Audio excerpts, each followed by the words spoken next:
Here we are, Here we are. 268 days after the incident at the IEB, 8 months. Can you confirm whether the students that were involved are back? I can confirm that many of them have the opportunity to be back. Whether they choose to be back is up to them. And so the student conduct process concluded, and that process conclusion means then that the students have the opportunity to re-enter courses if they choose to. I think a lot of people have seen the images, know what happened that night. They were arrested. They have not been charged with a crime, but why would they be allowed to come back to school? They're not charged yet, so that work is still pending with the King County Prosecutor's Office. Misdemeanor trespass charges, I think, are still alive there. And the process that concluded recently is a student conduct process. So of the 33 folks who were taken into custody that night, 23 of those were University of Washington students, 10 were not University of Washington students. So of the 23, that's a process in terms of the student code of conduct and the potential violations that were committed that evening. That's the process that wound up in December with the issue being delivered in an order by that hearing officer and determined in the early part of January, and that's what then puts in motion the students being able to return to class based on the 3/4 of suspension having concluded. Why does a process take this long? Yeah. Why is it taking this long to get here to this point? I think that ends up being a question about multiple processes happening at the same time, but also you would roll it back to this was an extremely large incident scene. An entire building. In fact, really, when you take into account the pathway to the second building, really 2 buildings involved, as well as exterior spaces, the roadways and the lower area where people saw video of the dumpsters, things like that.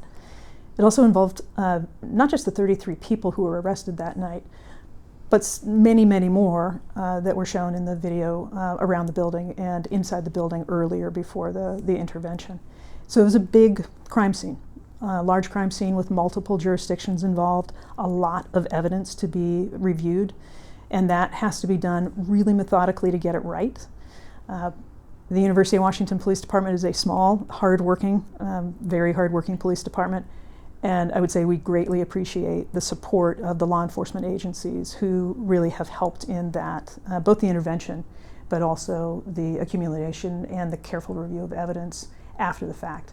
And yeah, it takes time. It takes a long time in order to go through that, to be careful, to then reevaluate what you thought you were doing, to go back, to look again. And that takes longer than any of us would actually like, but doing it right means that it takes a little bit of time.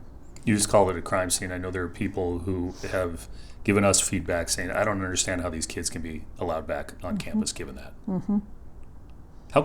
How do you equate those two things? So you really have to figure out also what the people who were arrested for, what they were caught doing. So there is plenty of video that we've all looked at of the dumpsters on fire. The people who were arrested were, to my understanding, no one was arrested with a gas can down by the dumpster at the time.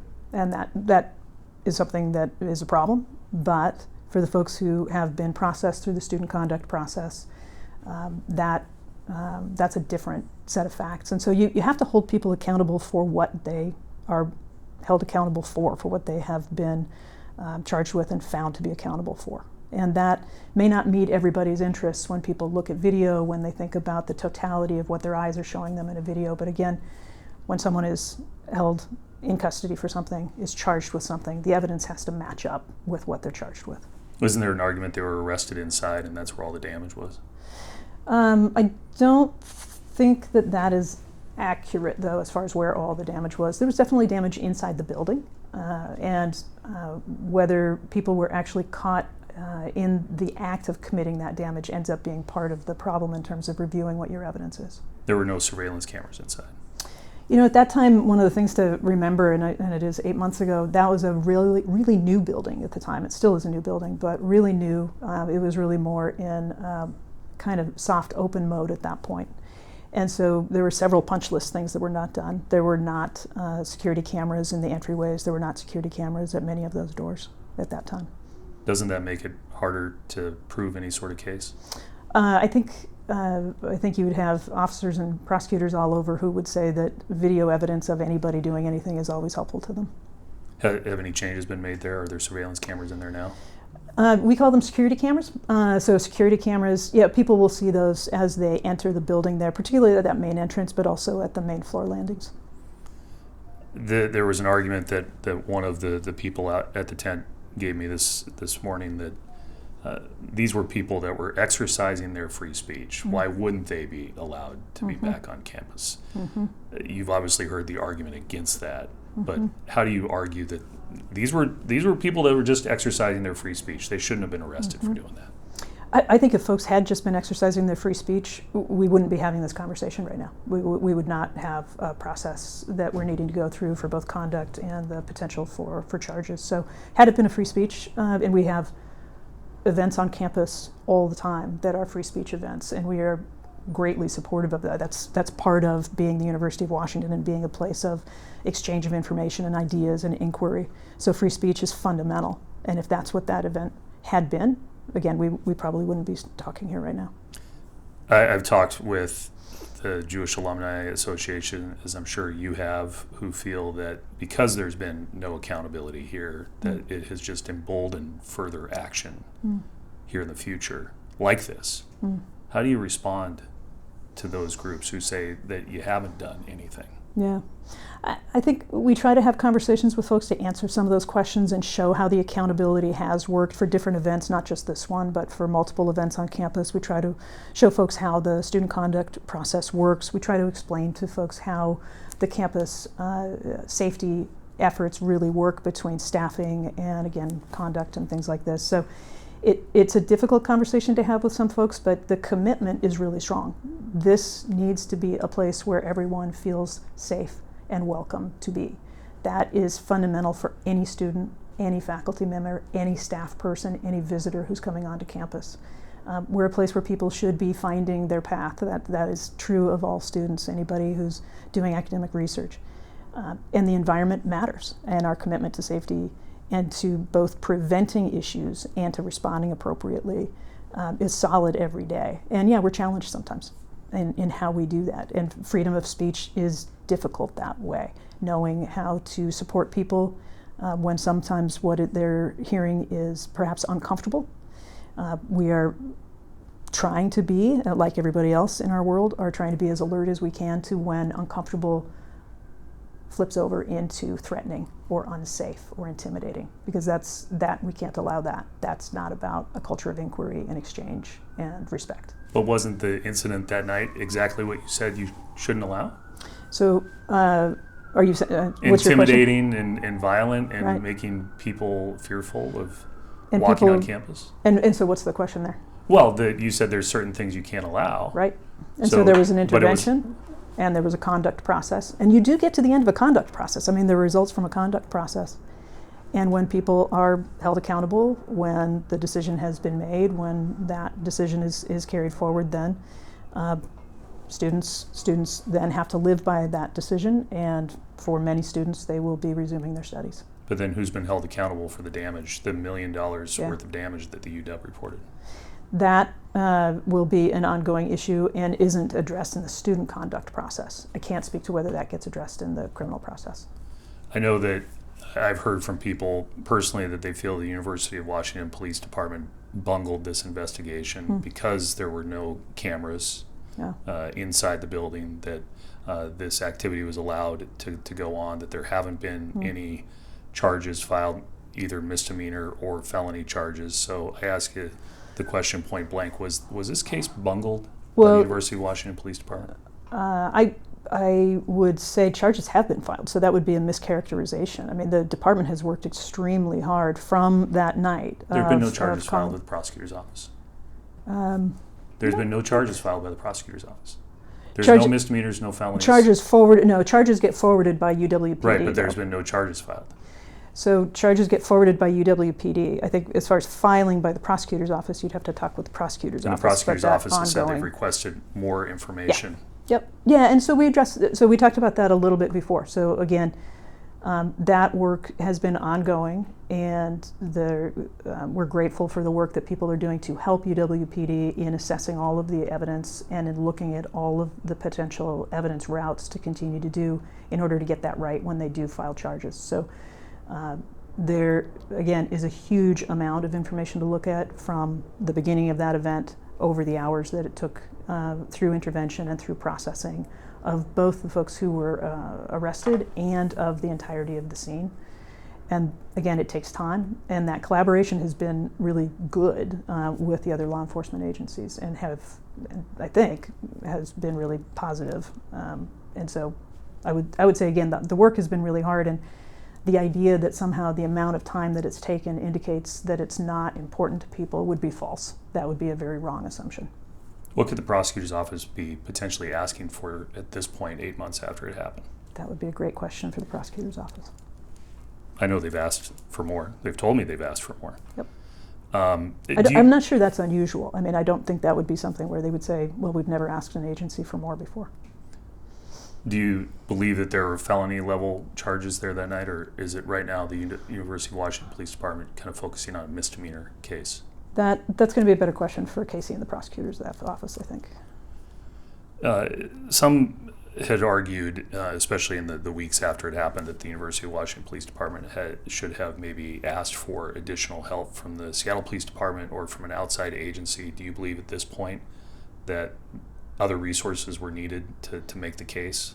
You mean for the which phase are you talking about? The criminal investigation. The ongoing after the incident. Yeah.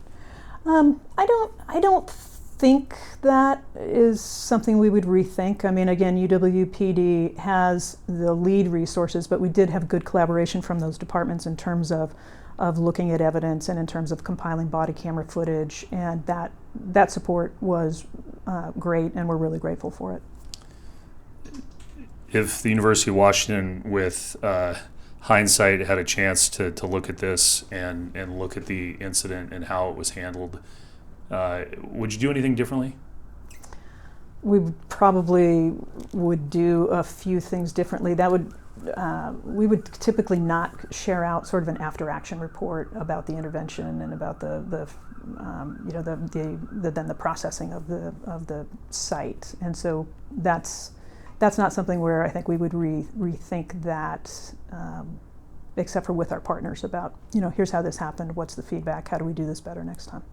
So understanding that there is a difference between the student conduct process and any sort of criminal process, and talking with people over the last several months, whether it be the Jewish Alumni Association or others, they still look at this and say, there's video evidence from that night of people entering the building, and we've seen the video evidence of the damage inside. Yep. If there are never charges filed in this case, is that a failure?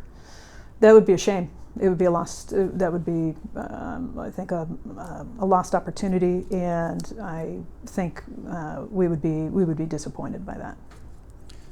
I know that it came up very early on in this process how the Trump administration said they were going to be watching very carefully. Mm-hmm. They were going to do their own investigation. 3 different arms of the federal government, including the Department of Justice. Have you discussed this at all with the Trump administration or informed them in any way of your decision making? That is probably not a question for me. That's going to be a question for folks other places in the university. Do you know if that's happened? I don't. No. That's why I was saying it's going to be a question. It's not in my world, so it's going to be in somebody else's world if those kinds of conversations are happening. They're not in my office. So again, I go back to this question of it's a very sensitive topic. There are people on both sides of the issue. As I told you, the question of exercising free speech, but there are people who still believe that nobody's been held accountable. Mm-hmm. What do you say to the groups of people who have seen this play out over the last 8 months and say, when is the University of Washington going to hold anybody accountable? So I would say people are being held accountable, and that goes in phases, and it doesn't maybe move at the pace that I would like it to or that other people would like it to. The student conduct process and the outcomes of that have serious consequences for people. There is accountability there. There will be people who are and have been over the course of the 8 months seriously impacted in not just their ability to continue their coursework, which is important in and of itself, but impact on their families, impact on their futures of that lost time. That is significant. And the impact, I will say, is also true for the folks who are over in the College of Engineering and the concern that they have about their buildings and how they think about safety for their community. We know that that's long-lasting. We know that that will continue for folks in that area. But for folks who say that there hasn't been any accountability for the students who were involved, that's just not right. That is perhaps we need to do a better job of conveying that out to some groups, but the impacts have been real. They have been long-lasting, and they will have long-lasting impacts for those students. So again, going back to the students, knowing that, again, we're talking about the student conduct process, and you're limited by certain things because of privacy laws. Of the 23 students you mentioned, are all 23 back? Again, I can't narrow it down. If I narrow it down, I'm on the wrong side of FERPA in terms of ways that people might be able to determine specifically who students are. So again, it's up to the students. They are allowed to come back. They likely have to go through some bureaucratic hurdles to do that, but they're free to do that at this point. Whether they choose to come back this quarter is really purely on them.